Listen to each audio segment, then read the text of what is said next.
옛날, 옛날 아주 먼 옛날에 하늘 아래 첫 동네라고 불릴 만큼 높은 산맥이 첩첩이 둘러싸인 강원도 깊은 골짜기에 달빛 마을이라는 작은 마을이 하나 있었습니다. 이 마을은 워낙 구석진 곳에 자리 잡고 있어 세상의 번잡함과는 거리가 멀었으며 마을 사람들은 그저 산이 주는 열매와 나무를 캐며 소박하게 살아가고 있었지요. 겨울이 찾아오면 마을은 하얀 눈 속에 푹 파묻혀 외부와의 왕래가 완전히 끊기곤 했는데 그 풍경이 마치 시간이 멈춘 것처럼 고요하고 평화로웠습니다. 사람들은 서로를 가족처럼 아끼며 살아가던 정많은 곳이었지만 가난만은 어쩔 수 없는 숙명처럼 이들을 따라다니고 있었습니다. 그 마을에서도 가장 외딴 곳인 산기슭 밑에는 최 씨라고 불리는 늙은 약초꾼이 홀로 오두막을 짓고 살고 있었는데 그는 젊은 시절에 아내를 잃고 자식도 없이 평생을 산과 함께 보낸 외로운 사람이었습니다. 비록 가진 것은 낡은 망태기와 달아빠진 홈이 하나뿐이었지만 최 씨의 성품은 산의 정기를 닮아 한없이 맑고 깊어서 마을 사람들은 어려운 일이 생길 때마다 그를 찾아와 조언을 구하곤 했습니다. 그는 산짐승 하나도 함부로 대하지 않았으며 길가에 핀 이름 모를 들꽃도 소중히 여길 줄 아는 참으로 심성이 고운 노인이었습니다. 사람들은 최 씨를 보며 저렇게 착한 사람이 왜 이리도 외롭게 사는지 모르겠다며 혀를 차곤 했지요. 어느 유난히도 추웠던 정월 초사흘 밤이었는데 하늘에서는 주먹만한 눈송이가 쉴 새 없이 쏟아져 내려온 세상을 하얗게 덮어버리고 바람은 칼날처럼 날카롭게 몰아치고 있었습니다. 최 씨는 갓감을 조금 더 구해오기 위해 집을 나섰다가 길을 잃을 정도로 거센 눈보라를 만났고 서둘러 집으로 돌아가려던 찰나에 숲의 가장자리에서 이상한 소리를 듣게 되었습니다. 그것은 산짐승의 울음소리도 아니요. 바람이 문풍지를 울리는 소리도 아닌 아주 가늘고 애처로운 아기의 울음소리 같았습니다. 최 씨는 처음에는 환청이라 생각하며 고개를 저었으나 소리는 점점 더 또렷하게 들려와 그의 발길을 멈추게 만들고 말았습니다. 노인은 혹시나 하는 마음에 눈을 헤치며 소리가 나는 곳으로 조심스럽게 다가갔고 커다란 바위 틈새에 쌓인 눈더미 속에서 믿기지 않는 광경을 목격하게 되었습니다. 그곳에는 일반 백성들은 감히 만져보지도 못할 만큼 귀하고 화려한 비단 포대기에 쌓인 갓난아기가 꽁꽁 얼어붙은 채 울음을 터뜨리고 있었던 것입니다. 아기의 얼굴은 추위 때문에 창백하게 질려 있었지만 그 눈망울은 밤하늘의 별처럼 초롱초롱하게 빛나고 있어 최 씨의 마음을 단번에 사로잡았습니다. 노인은 서둘러 자신의 낡은 겉옷을 벗어 아기를 감싸 안으며 이 깊은 산 속에 누가 이런 귀한 아이를 버렸단 말이냐며 탄식을 내뱉었습니다. 아기를 조심스럽게 안아든 최 씨는 아이의 상태를 살피다가 깜짝 놀라고 말았는데 비단 포대기 사이로 삐져나온 아기의 왼쪽 다리가 비정상적으로 뒤틀려 있는 것을 발견했기 때문입니다. 그것은 태어날 때부터 타고난 불구의 모습이었으며 아마도 이 때문에 고귀한 신분으로 추측되는 이 아이가 이 차가운 눈밭에 버려졌을 것이라는 짐작을 하게 했습니다. 최 씨는 가슴이 미어지는 것 같은 통증을 느끼며 아기를 품에 더욱 꼭 껴안았고 아이의 온기가 사라지기 전에 서둘러 오두막으로 발길을 옮겼습니다. 아기는 노인의 품이 따뜻했는지 이내 울음을 그치고 채색거리며 잠이 들었습니다. 오두막에 도착한 최 씨는 서둘러 아궁이에 불을 지피고 방을 따뜻하게 데운 뒤 아기를 조심스럽게 눕히고 비단 포대기를 풀어 헤쳤습니다. 그런데 포대기 안쪽 주머니에서 묵직한 무언가가 손에 잡혔고 그것을 꺼내보니 황금색 줄이 달린 영롱한 빛깔의 옥패가 나타났습니다.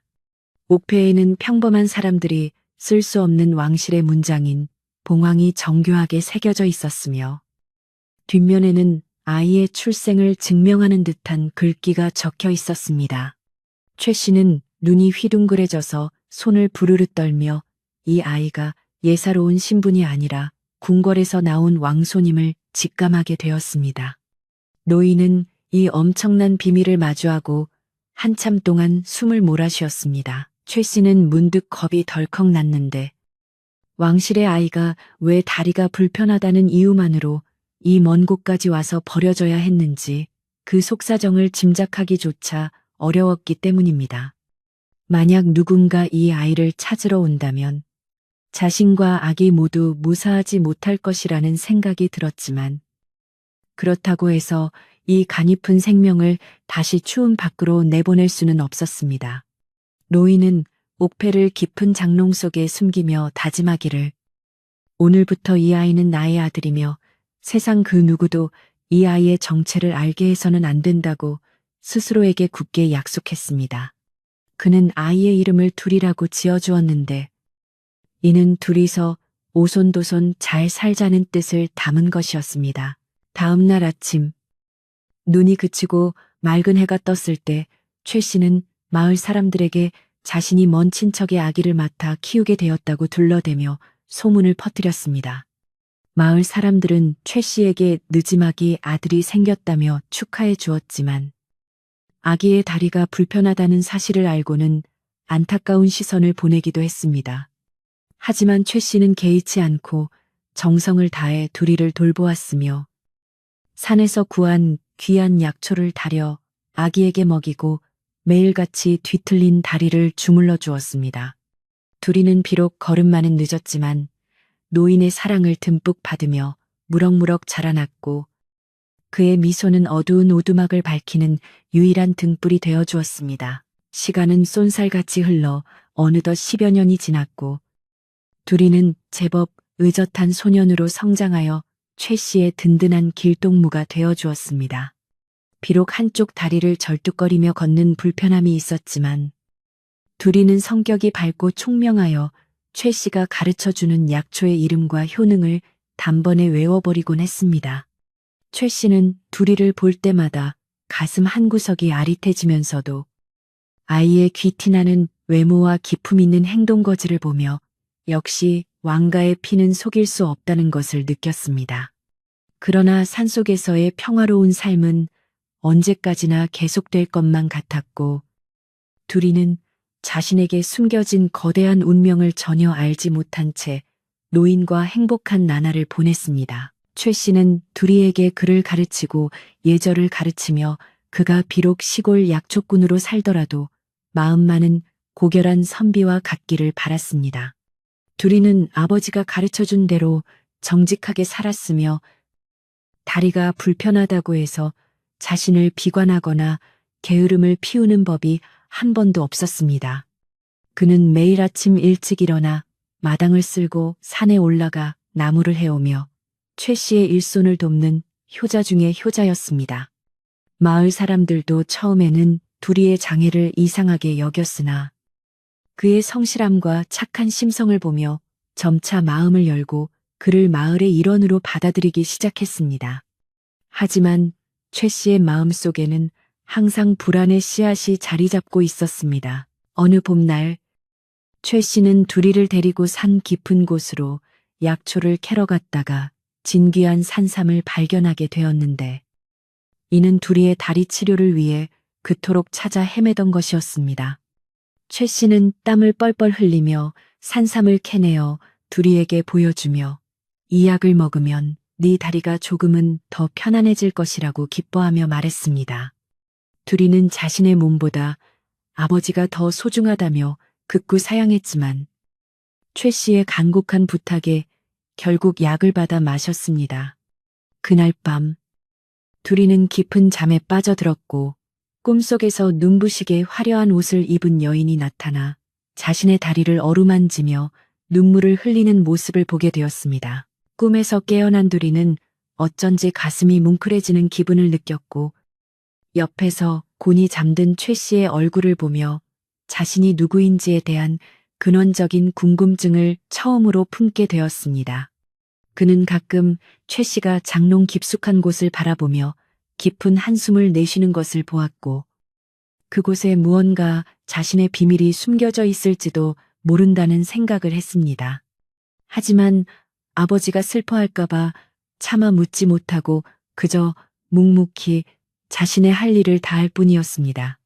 산골의 생활은 고단했지만 서로를 위하는 마음만큼은 세상 어느 부자보다 깊고 단단했기에 그들은 가난 속에서도 진정한 행복이 무엇인지 몸소 실천하며 살아가고 있었습니다. 최 씨는 둘이가 장성해 갈수록 더욱더 입단속을 철저히 했으며 마을 사람들에게도 둘이의 과거에 대해서는 단 한마디도 언급하지 않았습니다.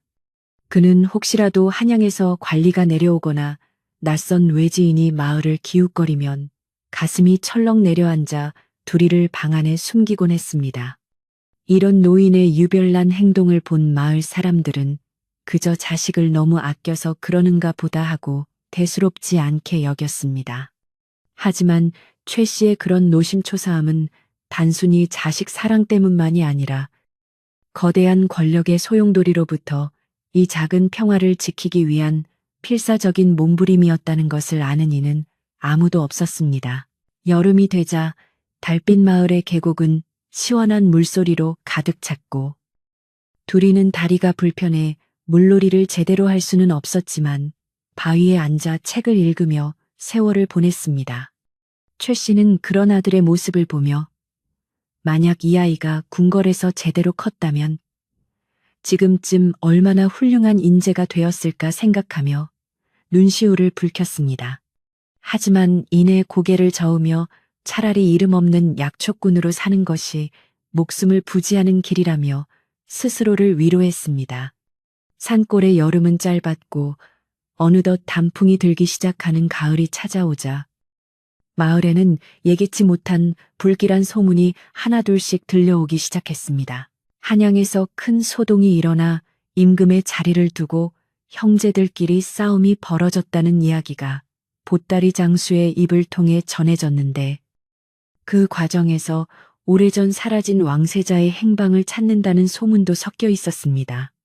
최 씨는 그 소식을 듣자마자 얼굴이 하얗게 질려 한동안 아무 말도 하지 못했고 그날 밤은 한숨도 자지 못한 채 장롱 속의 옥패를 꺼내보고 또 보았습니다.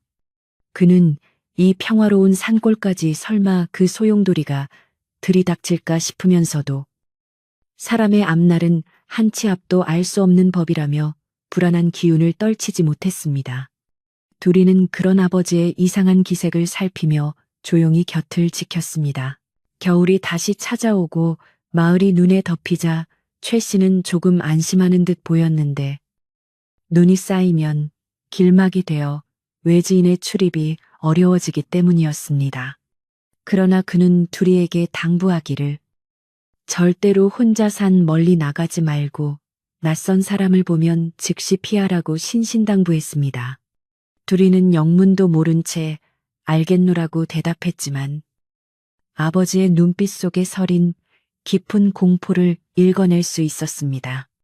노인은 이제 자신이 죽고 나면 이 가여운 아이를 누가 지켜줄 수 있을지 걱정하며 매일 밤 장독대 위에 정한수를 떠놓고 하늘에 간절히 빌고 또 빌었습니다.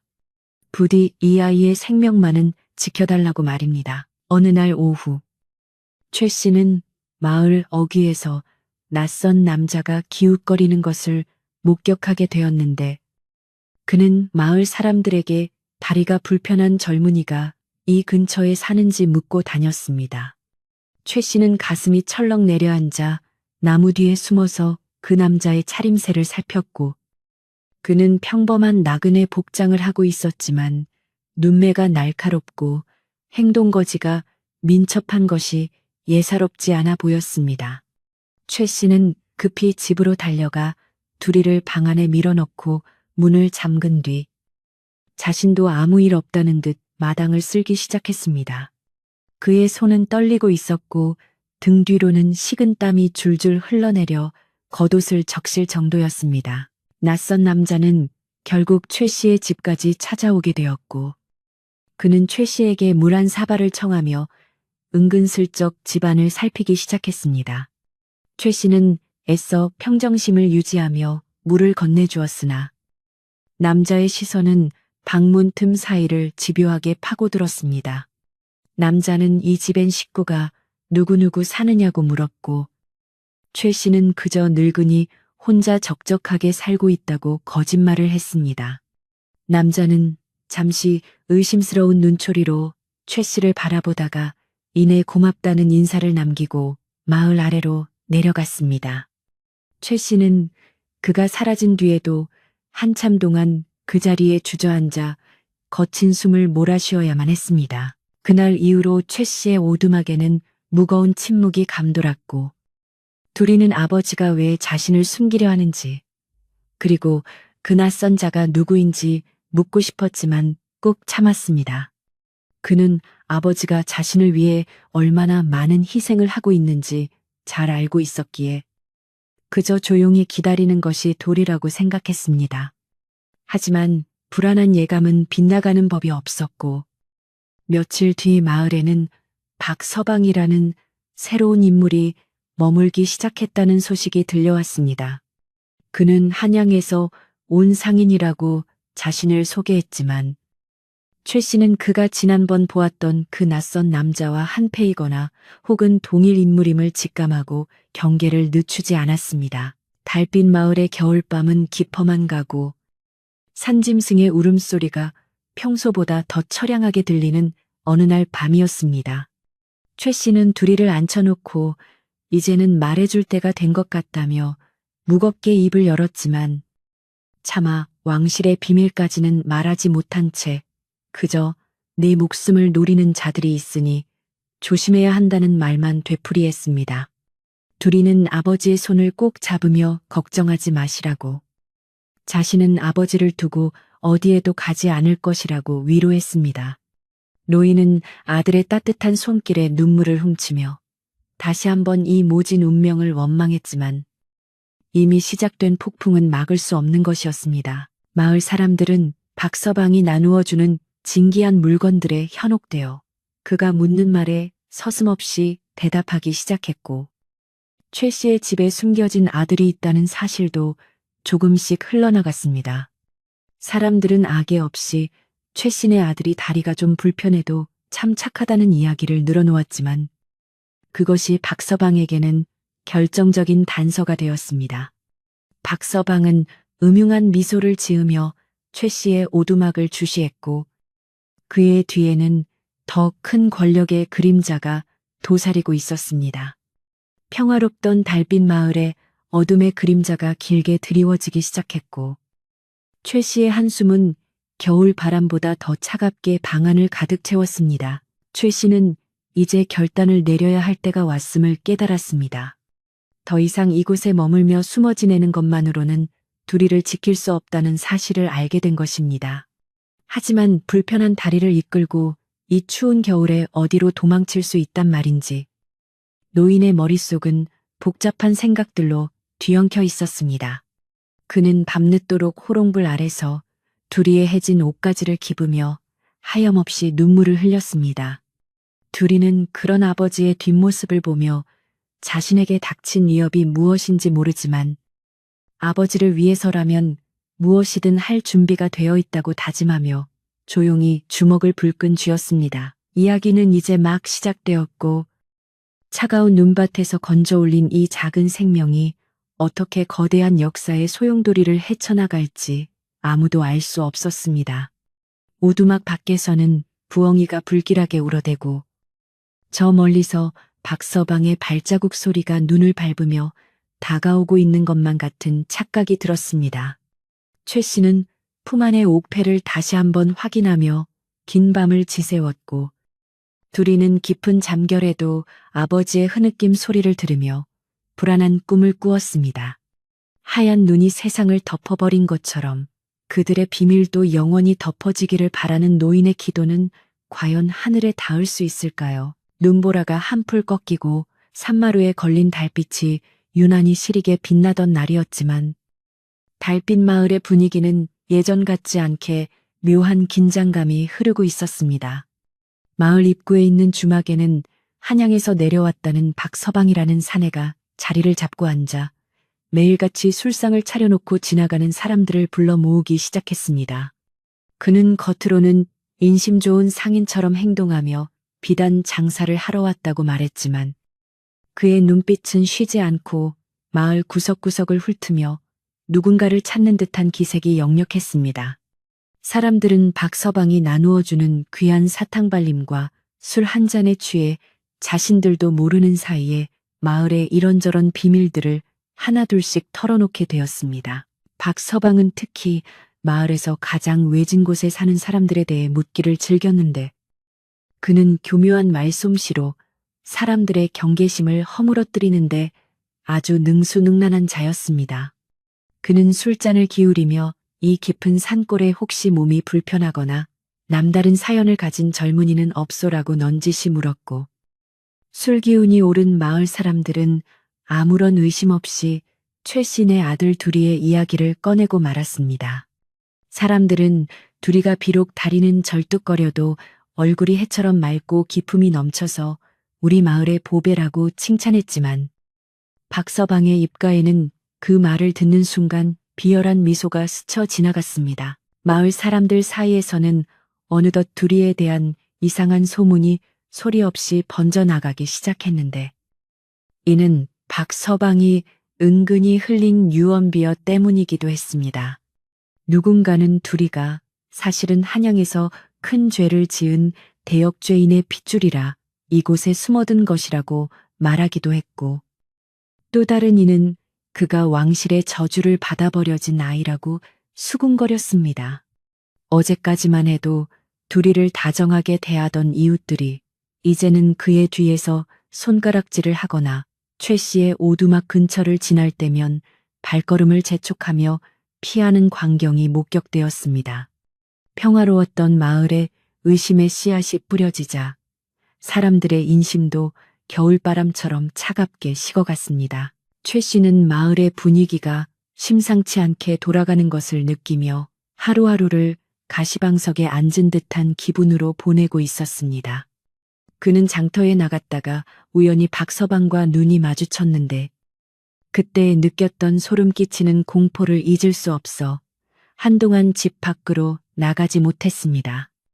노인은 둘이에게 당분간은 절대로 산 아래로 내려가지 말고 마당 안에서만 머물러라라고 신신당부하며 대문을 굳게 걸어 잠갔습니다. 둘이는 갑작스러운 아버지의 변화에 당황하면서도 그 너머에 있는 거대한 두려움을 느꼈기에 그저 묵묵히 고개를 끄덕이며 책을 읽거나 약초를 다듬는 일에만 전념했습니다. 마을에서 가장 나이가 많고 지혜롭기로 소문난 박할머니는 이런 상황을 예사롭지 않게 지켜보고 있었습니다. 할머니는 평소 최 씨를 자식처럼 아꼈고 둘이의 출생에 대해서도 어렴풋이 짐작하는 바가 있었기에 어느 날 밤 남몰래 최 씨의 오두막을 찾아왔습니다. 할머니는 최 씨에게 산이 깊어야 호랑이가 몸을 숨길 수 있는 법인데 지금은 산 아래의 사냥꾼들이 횃불을 들고 이 집을 향해 오고 있네 라고 나직하면서도 단호한 목소리로 경고했습니다. 박할머니는 박서방이 보통 인물이 아니며 그가 노리는 것이 무엇인지 분명히 알고 있으니 각별히 조심해야 한다고 거듭 당부했습니다. 박할머니는 최 씨의 손을 꼭 잡으며 사람의 입은 바람보다 빠르고 칼날보다 날카로우니 지금 당장 입을 닫고 아이를 감추어야 하네라고 덧붙였습니다. 그녀는 마을 사람들 중 일부가 이미 박서방에게 매수되어 둘이의 일거수일투족을 감시하고 있다는 충격적인 사실도 전해주었습니다. 최 씨는 할머니의 말씀을 듣고 눈앞이 캄캄해지는 기분이었으며 자신의 소박한 오두막이 더 이상 안전한 안식처가 될 수 없다는 사실에 깊은 절망감을 느꼈습니다.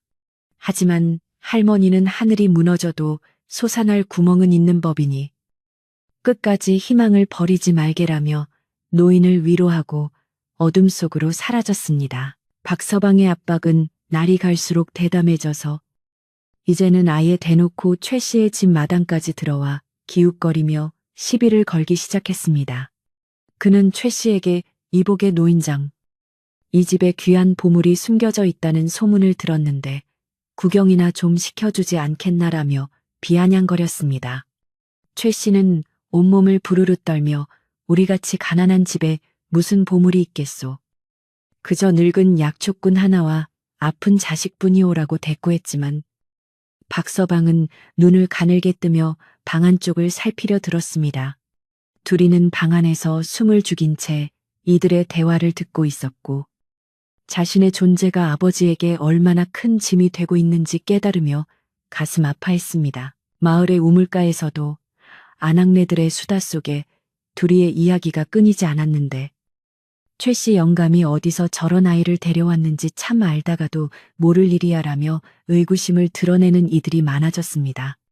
어떤 이는 둘이의 고운 얼굴선을 보며 아무리 봐도 총구석 약초꾼의 자식 같지는 않아. 필시 높은 집안에서 도망쳐 나온 아이일 거야라고 추측했습니다.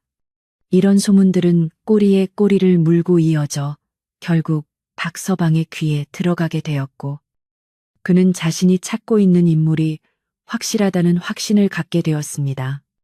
이제 마을은 더 이상 둘이에게 따뜻한 고향이 아닌 언제 터질지 모르는 화약고와 같은 장소가 되어버렸습니다. 최 씨는 잠 못 드는 밤마다 장롱 속에 숨겨둔 옥패를 꺼내어 보며 한탄했습니다. 이 영롱한 물건이 우리 아이의 목숨을 살리기도 했지만 이제는 목을 죄는 밧줄이 되었구나라며 눈물을 흘렸습니다. 그는 옥패를 아예 땅속에 묻어버릴까 생각도 했지만 훗날 아이가 자신의 뿌리를 찾아야 할 날이 올지도 모른다는 생각에 차마 그러지 못했습니다. 노인은 두리를 불러 앉히고 그의 뒤틀린 다리를 정성스럽게 주물러주며 너는 세상 누구보다 귀한 아이다. 비록 지금은 우리가 이렇게 숨어 살지만 언젠가는 네가 당당하게 빛을 볼 날이 올 것이다라고 축복 섞인 위로를 건넸습니다. 두리는 아버지의 눈물 젖은 목소리를 들으며 자신의 정체에 대해 묻고 싶은 욕구가 목구멍까지 차올랐지만 아버지가 느낄 고통을 생각하며 다시 한번 마음을 다잡았습니다. 그는 아버지, 저는 지금처럼 아버지와 함께 이 산골에서 약초를 캐며 사는 것이 가장 행복합니다. 다른 것은 바라지도 않습니다. 라고 답하며 최 씨를 안심시키려 애썼습니다.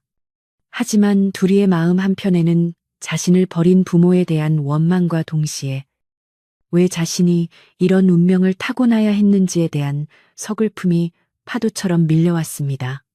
소녀는 밤하늘의 달을 보며 소리 없이 자신의 처지를 비관하며 긴 밤을 지새웠습니다. 박서방은 이제 마을 청년들을 포섭하여 밤마다 최 씨의 집 주변을 순찰하게 하는 등 포위망을 점점 좁혀왔습니다. 그는 마을 사람들에게 만약 저 집에 숨겨진 죄인을 잡아내면 큰 상금을 내리겠다라고 유혹하며 민심을 어지럽혔습니다. 가난에 허덕이던 몇몇 청년들은 박서방의 제안에 혹하여 최 씨의 집 담벼락 너머로 돌을 던지거나 소리를 지르며 위협을 가하기도 했습니다. 평생을 이웃으로 살며 정을 나누었던 이들의 갑작스러운 변심은 최 씨의 심장에 지울 수 없는 상처를 남겼고 그는 인간의 탐욕이 얼마나 무서운 것인지 뼈저리게 느끼게 되었습니다. 어느 날 오후 박서방은 아예 관가에서 온 포졸 1명을 대동하고 최 씨의 집을 찾아와 정식으로 가택 수색을 하겠다고 으름장을 놓았습니다. 그는 한양에서 도망친 왕실의 물건을 훔친 도둑이 이 근처에 숨어들었다는 첩보가 있다라며 최 씨를 거칠게 밀치고 방 안으로 들이닥쳤습니다. 최 씨는 필사적으로 막으려 했으나 힘없는 노인의 몸으로는 무장한 사내들을 당해낼 재간이 없었습니다. 박서방은 방 안의 가재도구를 마구 헤집으며 보물을 찾으려 혈안이 되었고 둘이는 방구석에 웅크린 채 그들의 횡포를 지켜보며 분노와 무력감을 동시에 느껴야 했습니다. 다행히 박할머니가 미리 손을 써둔 덕분에 중요한 물건들은 다른 곳에 숨겨져 있었고 박서방은 아무런 소득 없이 투덜거리며 돌아가야 했습니다.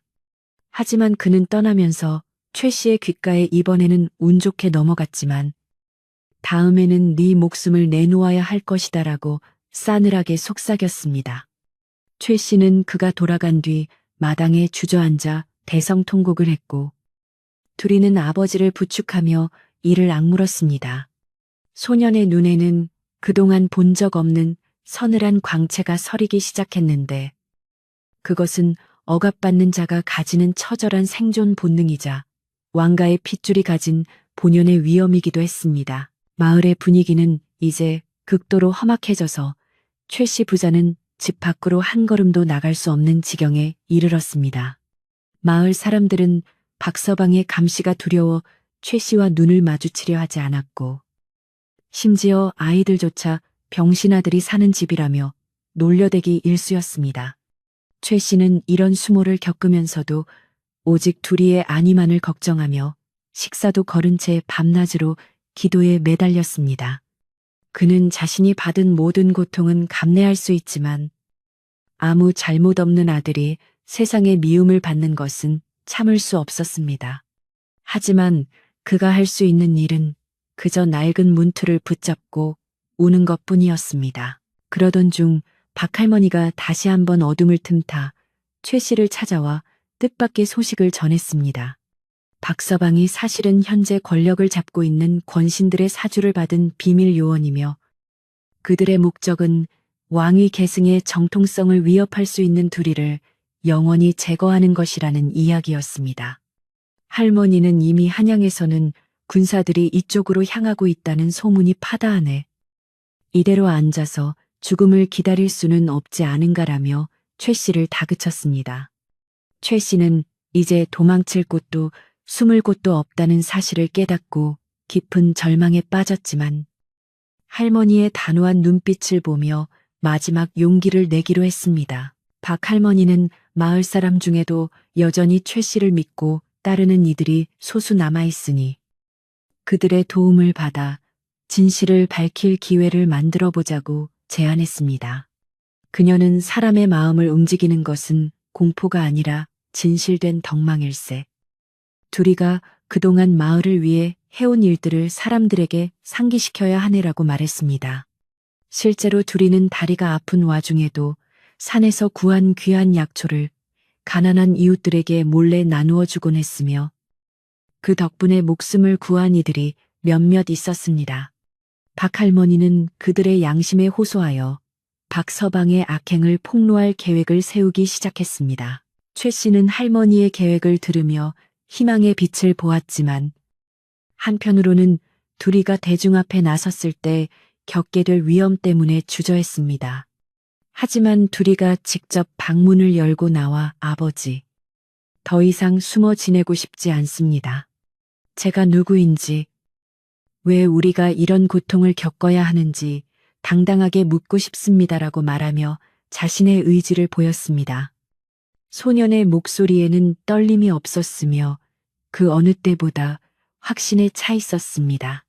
최 씨는 어느덧 훌쩍 커버린 아들의 모습을 보며 뜨거운 눈물을 흘렸고 결국 그의 뜻을 따르기로 결정하며 주먹을 꽉 쥐었습니다. 한편 박서방은 최신의 집에서 아무것도 찾지 못한 것에 조바심을 느끼며 마을 광장에 사람들을 불러 모으기 시작했습니다. 그는 이 마을에 숨어든 불길한 기운을 완전히 몰아내지 않으면 마을 전체에 큰 재앙이 닥칠 것이라며 공포 분위기를 조성했습니다. 그는 둘이를 끌어내어 마을 사람들 앞에서 공개적으로 신문하고 그의 신분을 강제로 폭로하여 처단하려는 음모를 꾸미고 있었습니다. 박서방의 목소리는 광장에 울려 퍼졌고 겁에 질린 마을 사람들은 서로의 얼굴만 살피며 침묵을 지켰습니다.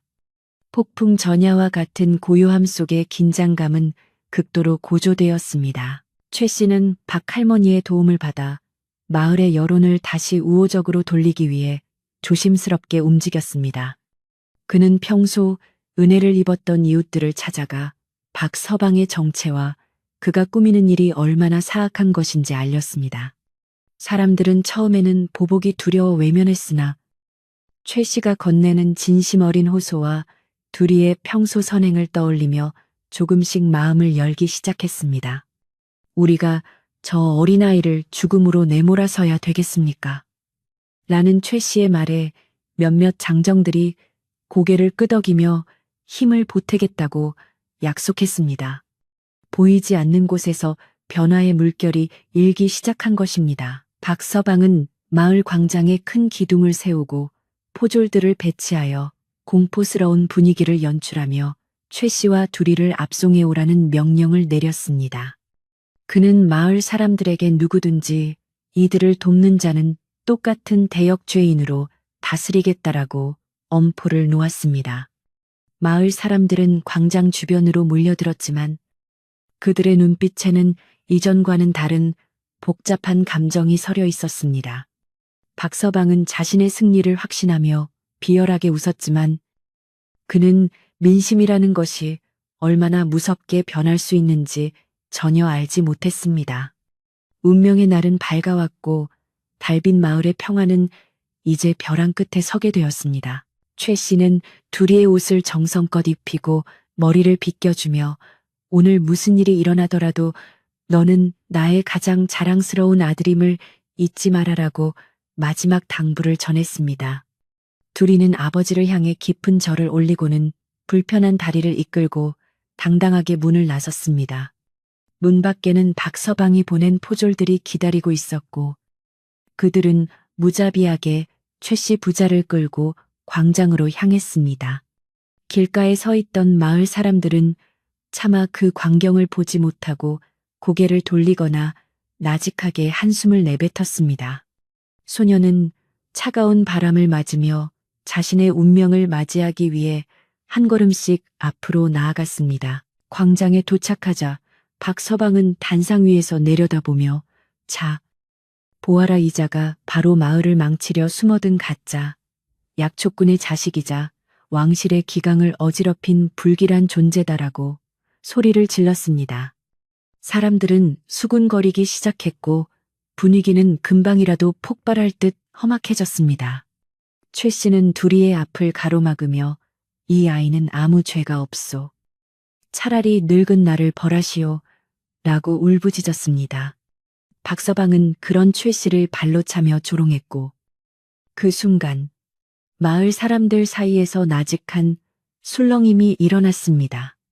박 할머니의 신호에 따라 계획된 움직임이 시작되려 하고 있었습니다. 박 할머니는 군중 속에서 천천히 걸어 나와 박서방을 똑바로 응시하며 말했습니다. 한양에서 온 나그네여. 당신의 입에서 나오는 말 중 진실은 단 하나도 없구려. 우리 마을은 가난하지만 정직하게 살아왔거늘. 당신이 온 뒤로 이웃이 서로를 의심하고 증오하게 되었소. 이것이야말로 진짜 재앙이 아니고 무엇이겠소. 할머니의 당당한 꾸짖음에 박서방은 당황한 듯 말을 더듬었습니다. 마을 사람들은 할머니의 용기 있는 외침에 동요하기 시작했고 여기저기서 맞는 말이요. 최 씨 영감과 둘이가 우리에게 무슨 잘못을 했다고 이러는 것이오. 라는 소리가 터져 나오기 시작했습니다. 박서방은 급히 포졸들에게 명령하여 할머니를 제압하려 했으나 이미 마을 장정들이 광장을 에워싸고 그들을 가로막았습니다. 상황이 예상치 못한 방향으로 흐르자 박서방의 얼굴은 분노로 붉게 달아올랐고 그는 결국 품속에서 칼을 뽑아들며 위협을 가했습니다. 이 무지한 것들이 감히 누구에게 대드는 것이냐. 이것은 나라의 명령이다. 라고 외쳤지만 이미 사람들의 눈에는 공포 대신 정의로운 분노가 서려 있었습니다. 진실의 시간이 다가오고 있었고 둘이는 자신을 지켜주는 이웃들의 모습을 보며 처음으로 가슴속 깊은 곳에서 뜨거운 무언가가 솟구치는 것을 느꼈습니다. 광장에는 차가운 겨울바람이 휘몰아치며 사람들 사이를 파고들었고 마을 전체에 흐르는 공포와 의심의 기운은 숨을 쉴 때마다 가슴을 답답하게 만들었습니다. 최 씨는 장롱 깊숙이 숨겨두었던 비단 포대기를 매만지며 이 모진 운명이 결국 아들에게 닿았음을 직감했고 창밖에서 들리는 박서방의 고함 소리에 심장이 내려앉는 듯한 고통을 느꼈습니다.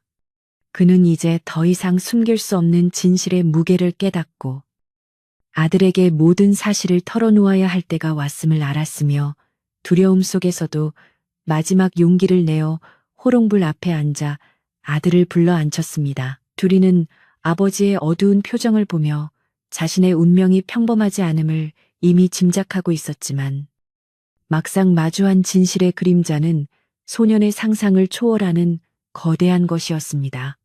최 씨는 떨리는 손으로 장롱 밑바닥에서 낡은 상자를 꺼냈고 그 안에서 눈부시게 빛나는 봉황 문양의 옥패를 꺼내어 둘이 앞에 조심스럽게 놓았습니다. 옥패의 영롱한 빛깔은 어두운 방안을 환하게 밝혔으며 그것이 뿜어내는 기품은 이 작은 오두막과는 도무지 어울리지 않는 왕실의 위엄을 고스란히 담고 있었습니다. 둘이는 옥패를 바라보며 알 수 없는 뜨거운 감정이 가슴 깊은 곳에서부터 솟구치는 것을 느꼈습니다. 아들아, 네가 이 세상에 온 날은 오늘처럼 유난히 눈이 많이 내리던 밤이었단다라고 최 씨는 눈물을 머금으며 15년 전의 이야기를 하나씩 풀어놓기 시작했습니다. 그는 차가운 눈밭에서 버려진 비단, 포대기를 발견한 순간부터 뒤틀린 다리를 가진 아기를 품에 안고 산을 내려오던 긴박했던 상황을 생생하게 설명했습니다. 둘이는 아버지의 말씀을 들으며 자신이 누구인지, 왜 이 깊은 산골에서 숨어 살아야 했는지에 대한 의문이 하나씩 풀리는 기분이었으며, 동시에 자신을 살리기 위해 평생을 바친 최 씨의 희생에 가슴이 미어지는 듯한 아픔을 느꼈습니다. 최 씨는 이어서 박서방이 마을에 나타난 이유가 우연이 아니며 그가 한양의 권력자들로부터 버려진 왕자를 찾아 없애라는 밀명을 받고 온 자라는 사실을 조심스럽게 덧붙였습니다. 그는 네가 다리가 불편하다는 이유로 궁궐에서 부정한 아이라고 몰려 버려졌지만 내 눈에는 이 세상 그 무엇보다 귀하고 소중한 아들이었다라고 말하며 두리의 손을 꼭 잡았습니다. 두리는 자신의 다리를 내려다보며 원망스러운 마음이 들기도 했지만 자신을 지키기 위해 노심초사해온 아버지의 진심 어린 눈물을 보며 이내 마음을 다잡고 슬픔 대신 용기를 내기로 결심했습니다. 한편 오두막 밖에서는 박서방이 최 씨네 집 주변을 샅샅이 뒤지며 결정적인 증거를 찾기 위해 혈안이 되어 있었는데 그는 우연히 빨랫줄에 걸려있던 낡은 비단 조각을 발견하게 되었습니다.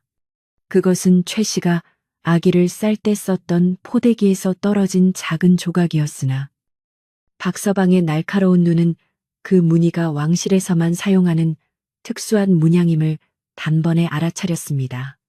박서방은 비열한 미소를 지으며 드디어 꼬리를 잡았구나. 감히 왕실의 핏줄을 빼돌려 숨기고 있었다니. 이 마을 전체를 반역의 무리로 몰아주마라고 소리치며 관가로 달려갈 준비를 서둘렀습니다. 이런 급박한 상황을 먼저 알아챈 것은 마을의 수호신 같은 존재인 박할머니였으며 그녀는 서둘러 최 씨의 집으로 달려와 담벼락 너머로 다급한 소식을 전해주었습니다. 최 씨, 박서방 그자가 비단 조각을 찾아냈네. 지금 당장 포졸들을 부르러 떠났으니 머지않아 이 집은 피바람이 불 걸세라고 할머니는 경고했습니다. 할머니의 목소리는 떨리고 있었지만 그 속에는 두리를 지키고자 하는 강한 의지가 담겨 있었습니다.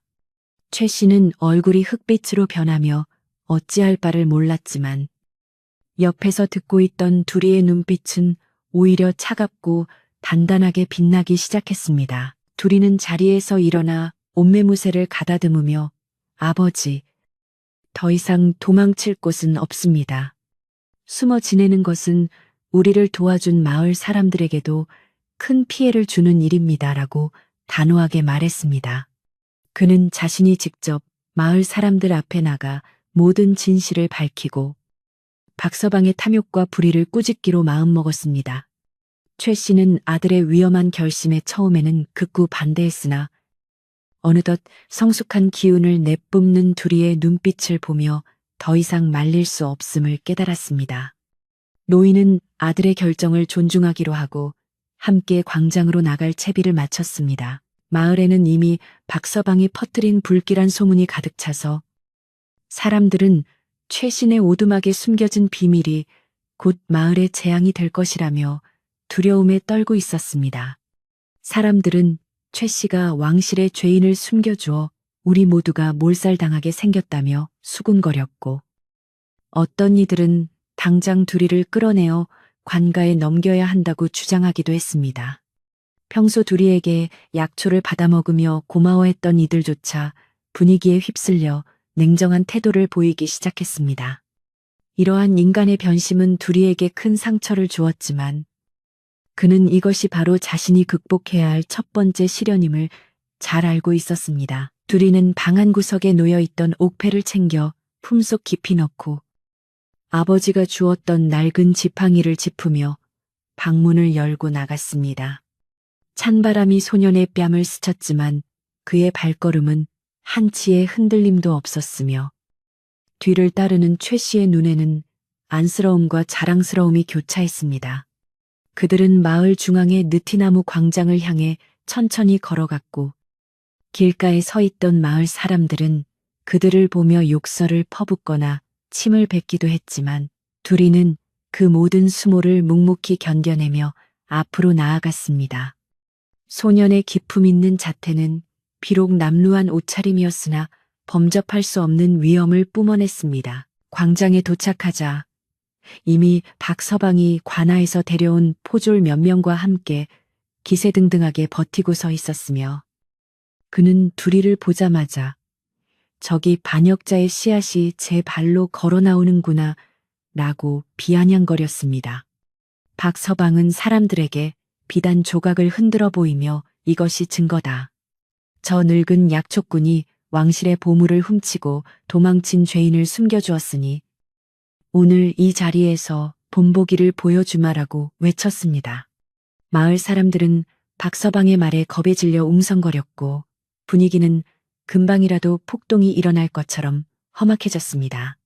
하지만 두리는 광장 한복판에서 지팡이를 내려놓고 똑바로 섰습니다. 나는 도망친 죄인도 아니요. 보물을 훔친 도둑도 아닙니다. 라고 두리가 외치자 광장에는 일순간 정적이 감돌았습니다. 소년의 목소리는 청아하면서도 힘이 넘쳐 사람들의 가슴 속에 깊이 박혔으며 그 울림은 마치 산맥을 울리는 메아리처럼 웅장했습니다. 박서방은 예상치 못한 두리의 당당함에 당황하여 말귀를 알아듣지 못하는 놈이로구나. 포졸들은 저놈을 당장 결박하라라고 명령했습니다. 하지만 두리는 품속에서 옥패를 꺼내어 높이 치켜들었고 그 순간 구름 사이를 뚫고 내려온 달빛이 옥패에 반사되어 영롱한 빛을 발산했습니다. 옥패의 정체를 알아본 몇몇 나이든 마을 사람들은 무릎을 꿇으며 경악했고 포졸들도 감히 왕실의 문장이 새겨진 물건을 보자마자 움찔하며 발길을 멈추었습니다.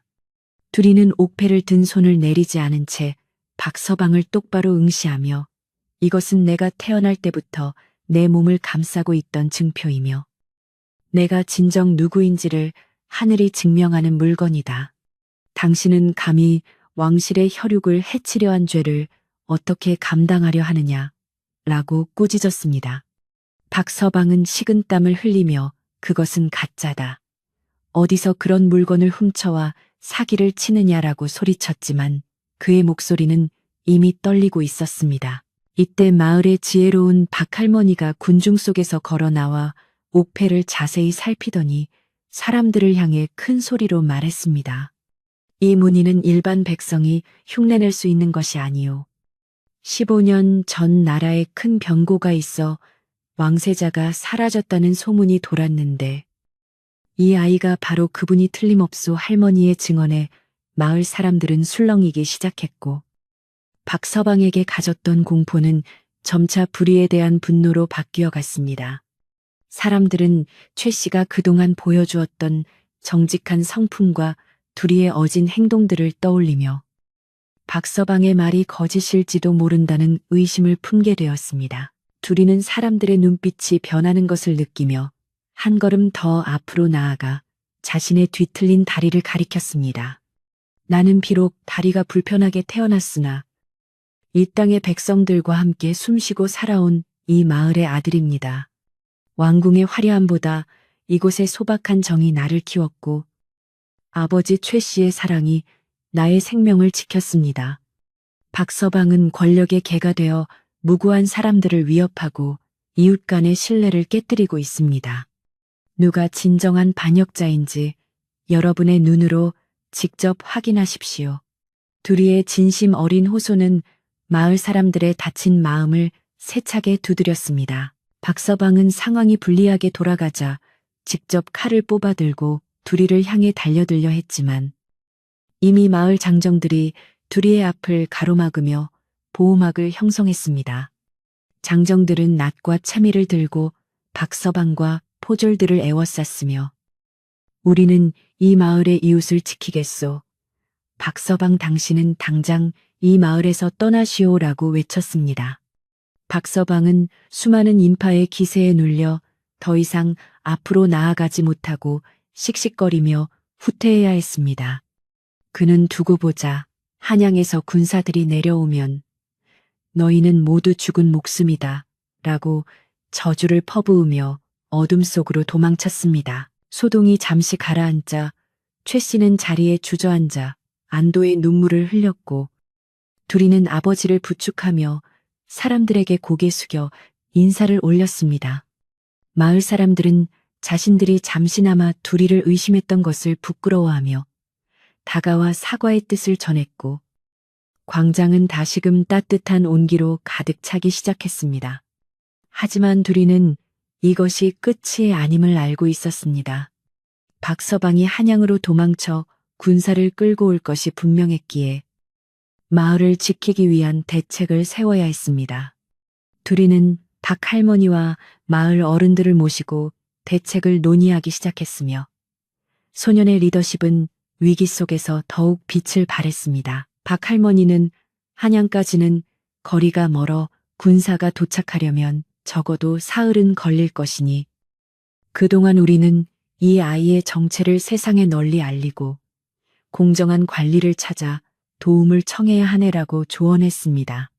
둘이는 자신의 정체를 숨기지 않고 오히려 당당하게 드러냄으로써 악의적인 모함이 발을 붙이지 못하게 하는 정면 돌파를 선택했습니다. 그는 마을 청년들에게 각지로 소식을 전하게 했으며 자신을 버린 왕실이 아닌 진심으로 자신을 아껴준 백성들을 위해 싸우겠다고 다짐했습니다. 이 과정에서 둘이는 단순한 왕자가 아닌 백성을 품는 진정한 지도자로 성장하고 있었습니다. 밤이 깊어지자 달빛 마을에는 긴장감 섞인 고요함이 찾아왔고 사람들은 만약의 사태에 대비해 마을 입구를 지키며 횃불을 밝혔습니다. 최 씨는 오두막으로 돌아와 둘이의 옷을 정성껏 수선하며 어린 나이에 너무 무거운 짐을 지게 해서 미안하구나라고 말했습니다. 둘이는 아버지의 무릎에 머리를 기대며 아버지가 계셨기에 저는 한 번도 불행하다고 생각한 적이 없습니다. 이제는 제가 아버지를 평온하게 해드릴 차례입니다라고 대답했습니다. 부자의 따뜻한 대화는 차가운 겨울밤을 녹이는 유일한 난로가 되어 두 사람의 마음을 어루만져 주었습니다. 둘이는 잠시 눈을 붙이려 했지만 자신의 출생과 앞으로 닥칠 폭풍 같은 운명 때문에 쉬이 잠들지 못했습니다. 그는 창밖을 내다보며 자신을 살리기 위해 눈보라 속을 헤매던 최 씨의 모습과 다리가 아픈 자신을 등에 업고 산을 넘던 아버지의 따뜻한 등을 떠올렸습니다. 왕이라는 자리가 무엇인지, 권력이 무엇인지 알지 못하지만 적어도 사람을 아끼고 생명을 소중히 여기는 마음만은 잊지 않겠다고 굳게 맹세했습니다.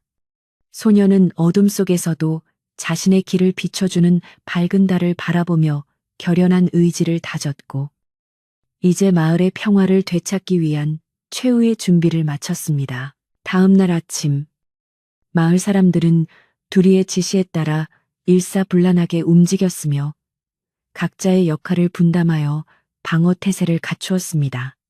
아이들과 노인들은 안전한 산속굴로 피신하게 했고, 장정들은 마을 어귀에 바리케이드를 쌓으며 침입자에 대비했습니다. 둘이는 불편한 다리로 마을 이곳저곳을 다니며 사람들을 독려했고, 그의 진심 어린 위로는 불안해하던 사람들에게 큰 힘이 되었습니다. 우리가 지키는 것은 단순한 땅이 아니라 우리의 자존심이자 서로에 대한 믿음입니다라는 둘이의 말은 마을 전체의 용기에 불꽃을 지폈으며 사람들은 하나로 뭉쳤습니다. 박할머니는 마을의 재단에서 기도를 올리며 하늘의 도우심을 간청했고, 최 씨는 아들이 먹을 수 있는 영양가 높은 약초죽을 끓이며 그의 체력을 보충해 주었습니다. 둘이는 마을 사람들과 함께 식사를 나누며 신분의 격차를 허물고 진정으로 하나가 되는 경험을 했습니다. 그는 자신이 비록 왕실의 핏줄이지만 백성의 삶을 이해하지 못하는 왕은 자격이 없다는 사실을 뼈저리게 느끼게 되었습니다. 이러한 깨달음은 훗날 그가 어떤 선택을 하든 가장 큰 길잡이가 될 것이었습니다. 이제 운명의 시간은 다가오고 있었고, 마을 너머에서는 불길한 먼지바람이 일기 시작했습니다. 멀리서 들려오는 말발굽 소리는 박서방이 돌아왔음을 알리는 신호였고, 둘이는 광장 제일 높은 곳에 서서 그들을 기다렸습니다. 그의 손에는 옥패가 아닌 지팡이가 들려 있었는데, 이는 무력이 아닌 진실과 인술로 맞서겠다는 그의 의지를 상징하는 것이었습니다. 마을 사람들도 둘이의 뒤에 나란히 서서 굳건한 벽을 형성했으며 그들의 눈빛에는 더 이상 두려움이 없었습니다. 박서방은 수많은 군사를 이끌고 마을 입구에 나타나 비릿한 웃음을 지었지만 단단하게 결집한 마을 사람들의 기세에 압도되어 잠시 멈칫할 수밖에 없었습니다. 둘이는 숨을 크게 몰아쉬며 박서방과 그의 뒤에 선 군사들을 향해 입을 열었습니다. 그대들은 나라를 지키는 군인인가? 아니면 한 권력자의 사리사욕을 채우기 위한 도구인가? 이 마을에 무엇이 있기에 칼을 뽑아드는가? 소년의 목소리는 광야를 가로질러 군사들의 귓가에 꽂혔고, 몇몇 군사들은 어린 소년의 위험에 당황하여 창을 낮추기도 했습니다. 진실을 밝히기 위한 최후의 대결이 이제 막 시작되려 하고 있었으며, 달빛 마을의 역사는 이 순간을 영원히 기억하게 될 것이었습니다. 둘이의 눈에는 세상을 바꿀 수 있다는 확신이 서려 있었습니다. 마을 어귀를 뒤덮었던 자욱한 안개가 서서히 걷히기 시작할 무렵, 정적을 깨뜨리는 요란한 말발굽 소리가 달빛 마을의 평화를 다시 한번 산산조각 내며 다가왔습니다. 멀리서 흙먼지를 일으키며 달려오는 포졸들의 무리는 마치 굶주린 늑대떼처럼 험악한 기운을 내뿜었으며, 그 선두에는 승리를 확신하는 듯 오만한 표정을 지은 박서방이 말을 타고 서 있었습니다. 마을 사람들은 처음에는 공포에 질려 집 안으로 숨어들려 했지만 둘이가 보여준 전날의 당당함을 떠올리며 이내 발길을 멈추고 하나둘씩 광장으로 모여들기 시작했습니다. 공기는 얼음처럼 차가웠으나 사람들의 가슴 속에는 무언가 뜨거운 정의감이 조금씩 꿈틀거리며 타오르고 있었습니다. 박서방은 마을 광장에 도착하자마자 거만하게 말에서 내려 채찍을 휘두르며 사람들을 한 곳으로 몰아넣기 시작했고, 그의 뒤에는 무장한 포졸들이 서슬퍼런 칼날을 세운 채 위협적으로 버티고 섰습니다. 그는 이 무지한 백성들아, 드디어 한양의 명을 받은 관군이 도착했으니 이제 진실을 감추려 해도 소용없다라고 소리치며 최 씨와 둘이를 당장 끌어내라고 윽박질렀습니다. 그의 눈에는 이미 둘이를 잡아들여 자신의 공을 세우겠다는 탐욕만이 가득했으며 마을 사람들의 안위 따위는 안중에도 없는 듯 보였습니다. 광장은 삽시간에 아비규환의 현장으로 변할 듯 긴장감이 최고조에 달했고 사람들은 서로의 손을 꼭 맞잡은 채 숨을 죽였습니다. 최 씨는 아들의 손을 꼭 잡고 떨리는 다리로 광장 한복판에 나섰는데 그는 비록 늙고 힘없는 약초꾼이었으나 아들을 지키겠다는 일념 하나로 거대한 군사들 앞에서도 고개를 숙이지 않았습니다. 노인은 우리는 하늘에 부끄러운 짓을 한 적이 없소. 도대체 무슨 근거로 이 어린 아이를 죄인으로 모는 것이오라고 박서방을 향해 일갈했습니다. 최 씨의 목소리는 비록 가늘었지만 그 속에 담긴 진심과 분노는 광장에 모인 모든 사람의 가슴을 울리기에 충분했습니다. 박서방은 코웃음을 치며 증거라면 이미 충분하다. 저놈의 품에 있는 옥패와 비단 조각이 바로 영모의 증거가 아니더냐라고 소리를 질렀습니다. 이때 둘이가 아버지의 손을 놓고 한 걸음 앞으로 나아갔는데 그의 움직임은 비록 한쪽 다리를 절뚝거려 부자연스러웠으나 그에게서 뿜어져 나오는 위엄은 박서방의 기세를 압도하고도 남음이 있었습니다. 소녀는 광장에 모인 사람들을 천천히 둘러보며 박서방, 당신이 찾는 것은 왕실의 보물이 아니라 당신의 출세를 위한 재물일 뿐이오라고 나직하게 말했습니다. 둘이의 목소리는 광장의 찬 공기를 가르고 사람들의 귓가에 명징하게 들려왔으며 포졸들 중 일부는 어린 소년의 당당한 기계에 당황한 듯 창끝을 아래로 내리기도 했습니다. 마을 사람들은 둘이의 용기 있는 모습에 힘을 얻어 조금씩 박서방의 포위망을 좁혀오기 시작했습니다. 박서방은 전세가 묘하게 돌아가는 것을 느끼고 조급해진 나머지 포졸들에게 저놈의 혀를 당장 뽑아버려라. 대역 죄인의 말을 더 이상 듣고 있을 수 없다라고 강압적인 명령을 내렸습니다. 하지만 그 순간 마을의 지혜로운 수호자인 박할머니가 군중 속에서 지팡이를 짚고 천천히 걸어 나와 박서방의 앞을 가로막았습니다. 할머니는 멈추시오. 이 마을의 주인은 당신도 관군도 아닌 여기서 대대로 뿌리를 내리고 살아온 우리 백성들이요. 죄 없는 아이를 해치려거든. 먼저 이 늙은이의 머리를 밟고 지나가시오라고 호령했습니다. 할머니의 외침에 마을 장정들이 하나둘씩 할머니 곁으로 모여들어 둘이를 감싸 안는 인간 방패를 형성했습니다. 마을 사람들이 하나로 뭉쳐 대항하자 박서방은 당황하며 칼을 뽑아들었고 이것들이 단체로 미쳤구나. 감히 국법을 어기고 관군에 맞서겠다는 것이냐 라고 협박을 일삼았습니다. 그러나 그가 칼을 휘두르려는 찰나 마을 입구 쪽에서 또 다른 말발굽 소리와 함께 암행어사 출두야라는 웅장한 외침이 들려왔습니다. 사람들은 모두 고개를 돌려 그쪽을 바라보았고 그곳에는 화려한 관복이 아닌 평범한 나그네 차림을 한 남자가 마패를 높이 치켜든 채 위엄있게 서 있었습니다.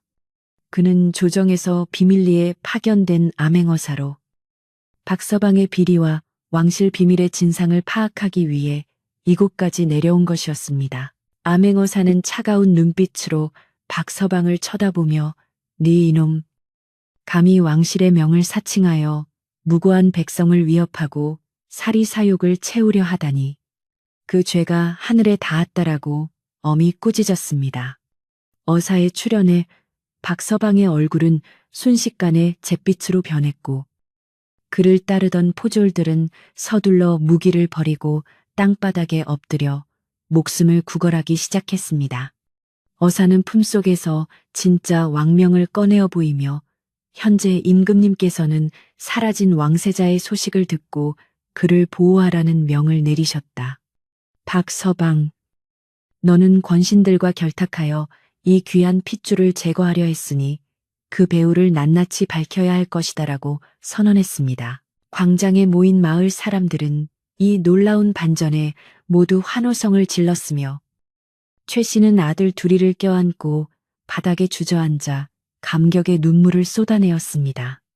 박서방은 도망치려 발버둥을 쳤지만 어사가 대동한 역졸들에 의해 순식간에 포박당했고 그가 그동안 마을 사람들을 괴롭히고 갈취했던 모든 죄상도 그 자리에서 낱낱이 드러나게 되었습니다. 어사는 둘이에게 다가가 무릎을 꿇으며 저하, 그동안 고생이 많으셨습니다. 이제 모든 진실이 밝혀졌으니 더 이상 숨어 지내실 필요가 없습니다라고 예우를 갖추었습니다.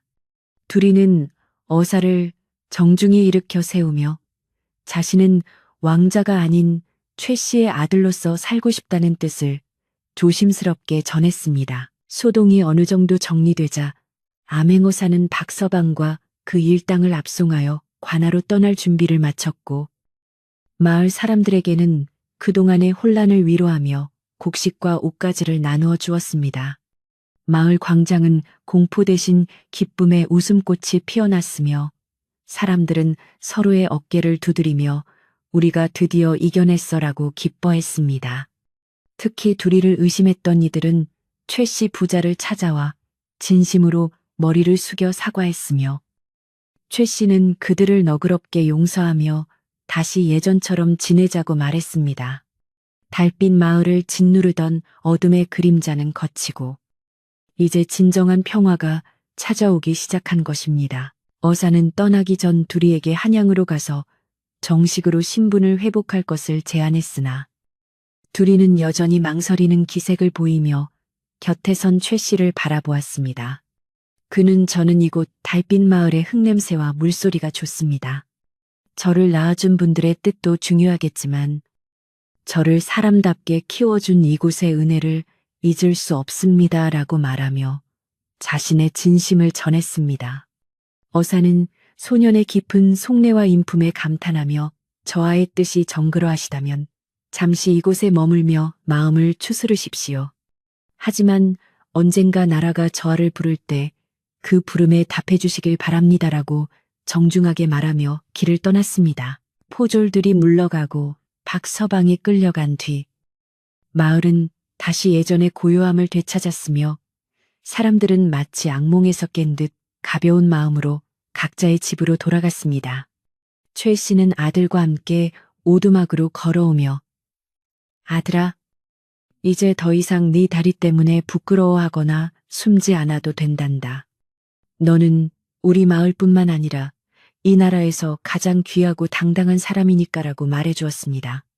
둘이는 아버지의 말에 환하게 웃으며 지팡이 없이도 한 걸음씩 힘차게 내디뎠고 그 모습은 지나가는 마을 사람들에게 큰 희망과 감동을 주었습니다.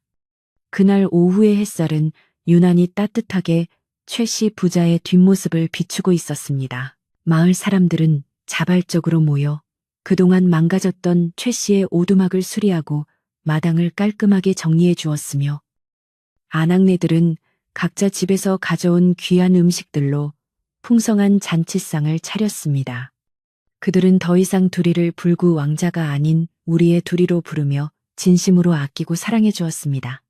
마을 곳곳에는 웃음소리가 끊이지 않았고 박할머니는 흐뭇한 표정으로 그 광경을 지켜보며 이제야 달빛 마을이 제 이름을 찾은 것 같구먼이라고 중얼거렸습니다.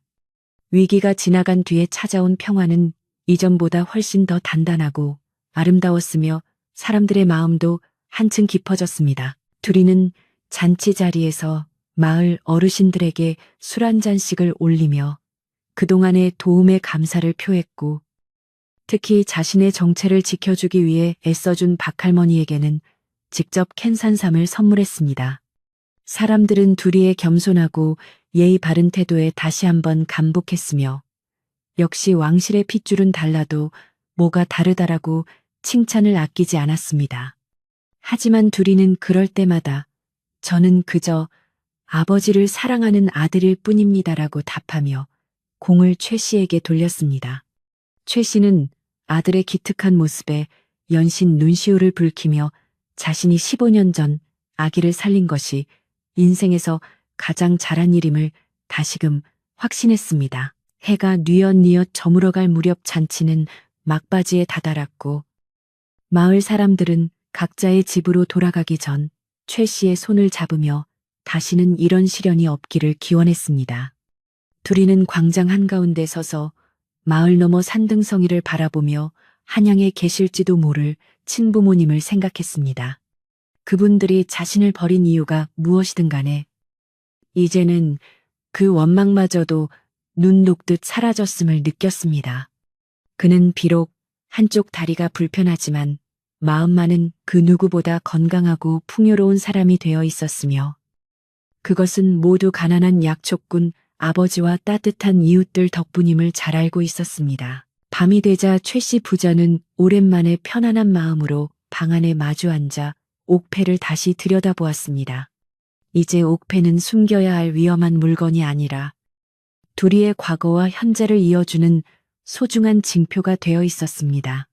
최 씨는 이 옥패를 보면 내 어머니의 얼굴이 떠오르는 것 같구나. 비록 네가 누군지는 몰랐지만 내 눈망울 속에서 고귀한 영혼을 보았단다라고 추억했습니다. 둘이는 옥패를 정성스럽게 닦아 장롱 위에 올려두며 이 물건은 이제 저의 뿌리를 잊지 않게 해주는 등불로 삼겠습니다. 하지만 제 삶은 이 땅에 깊이 뿌리내린 약초처럼 소박하게 이어갈 것입니다. 라고 다짐했습니다. 마을에는 다시 눈이 내리기 시작했지만 이번에 내리는 눈은 이전의 차갑고 날카로운 눈보라가 아니라 포근하고 부드러운 솜사탕 같은 눈송이였습니다.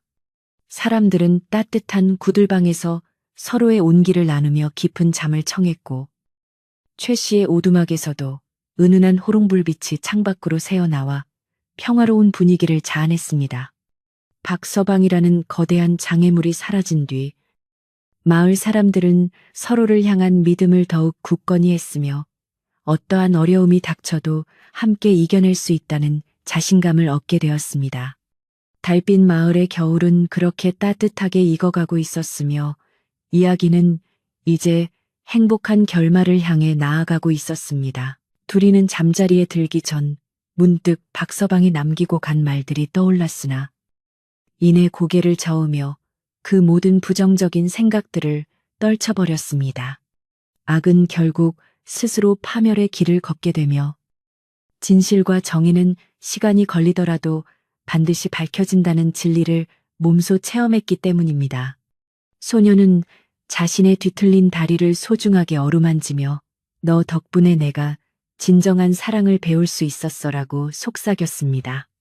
만약 그가 온전한 몸으로 태어났다면 궁궐의 화려함 속에 갇혀 백성의 고통을 모르는 차가운 왕족으로 살았을지도 모르는 일이었습니다. 그는 자신의 장애마저도 하늘이 준 축복으로 받아들이는 넓은 마음을 갖게 되었습니다. 다음 날 아침, 마을은 눈부시게 하얀 세상으로 변해 있었고 아이들은 마당으로 나와 눈사람을 만들며 즐겁게 뛰어놀았습니다. 둘이는 최 씨와 함께 산으로 올라가 눈 속에 숨겨진 약초들을 살피며 하루를 시작했습니다. 지나가는 이웃들은 둘이에게 반갑게 손을 흔들며 아침 인사를 건넸고 둘이는 환한 미소로 화답하며 활기차게 발걸음을 옮겼습니다. 이제 마을에서 그를 이상하게 보는 이는 아무도 없었으며 그는 달빛 마을의 가장 사랑받는 청년으로 자리매김했습니다. 최 씨는 아들의 늠름한 뒷모습을 보며 이제는 죽어도 여한이 없겠다는 생각을 하며 행복한 한숨을 내쉬었습니다. 달빛 마을의 평화는 단순한 고요함이 아니라 폭풍우를 견뎌낸 뒤에 찾아온 단단하고 깊은 평안이었습니다. 사람들은 이제 박서방이나 한양의 소식에 동요하지 않았으며 오직 자신의 땀방울로 일궈낸 수확과 이웃 간의 정을 소중히 여기며 살아갔습니다. 암행어사가 남기고 간 구휼미 덕분에 마을의 가난도 조금은 덜어지게 되었고 집집마다 밥 짓는 연기가 끊이지 않았습니다. 둘이는 마을 아이들에게 글을 가르치고 최 씨로부터 배운 약초 지식을 나누어 주며 마을의 앞날을 밝히는 작은 등불 역할을 충실히 해내었습니다. 이야기는 이제 절정을 지나 잔잔한 여운을 남기며 마무리될 준비를 하고 있었습니다. 둘이는 비록 왕세자의 신분을 되찾을 기회가 있었지만 권력의 중심부보다는 사랑하는 아버지가 계신 이곳을 선택함으로써 진정한 자아를 찾았습니다. 그의 선택은 마을 사람들에게도 큰 가르침을 주었으며 무엇이 진정으로 가치 있는 삶인지에 대해 다시 한번 생각해보게 만드는 계기가 되었습니다. 하얀 눈꽃이 핀 나뭇가지 사이로 비치는 햇살처럼 둘이의 삶은 앞으로도 밝고 따뜻하게 빛날 것이며 달빛 마을의 전설로 영원히 기억될 것이었습니다. 최 씨는 저녁 무렵 부엌에서 김이 모락모락 나는 만두를 찌며 아들을 불렀습니다. 둘이야, 어서 와서 따뜻할 때 좀 먹으렴. 네가 제일 좋아하는 도라지 만두란다. 둘이는 방 안에서 책을 읽다 말고 밝은 목소리로 대답하며 달려 나왔습니다. 소박한 식탁이었지만 그 안에는 세상 그 어떤 진미보다 깊은 사랑이 담겨 있었습니다. 부자는 서로의 밥그릇에 만두를 얹어주며 소소한 일상의 행복을 만끽했습니다. 밖에서는 다시 밤이 찾아오고 있었지만 그들에게는 더 이상 두려운 어둠이 아니었습니다. 오히려 내일을 준비하는 포근한 휴식의 시간일 뿐이었습니다. 어둠이 짙어지자 마을의 굴뚝마다 피어오르는 연기는 하늘의 별빛과 어우러져 환상적인 풍경을 만들어냈습니다. 마을 사람들은 저마다의 방에서 오늘 하루를 감사하며 잠자리에 들었고 둘이 또한 아버지 곁에서 고요한 호흡을 내쉬며 눈을 감았습니다. 그의 꿈속에서는 이제 더 이상 눈밭에 버려진 아이의 슬픈 울음소리가 들리지 않았습니다. 대신 만발한 꽃밭에서 나비들과 함께 춤추는 자신의 모습과 인자하게 웃으며 자신을 바라보는 어머니와 아버지의 얼굴이 나타났습니다. 평화로운 밤은 그렇게 깊어갔고 달빛 마을의 전설은 따뜻한 온기 속에 영원히 흐르고 있었습니다. 마지막으로 최 씨는 잠든 아들의 머리칼을 쓸어 넘기며 고맙다. 내 아들로 태어나줘서 고맙고 살아남아줘서 정말 고맙구나라고 나직하게 읊조렸습니다. 이 한마디에는 지난 15년간의 고통과 희생, 그리고 무한한 사랑이 모두 담겨 있었습니다. 둘이는 잠결에도 그 말을 들었는지 입가에 옅은 미소를 띄었으며 창문 너머로 비치는 달빛은 두 사람을 포근하게 감싸 안았습니다. 이제 모든 갈등은 해소되었고 마을은 진정한 안식을 얻었습니다. 소박한 오두막에서 흘러나오는 평화의 기운은 겨울 산맥을 넘어 멀리 퍼져나갔습니다.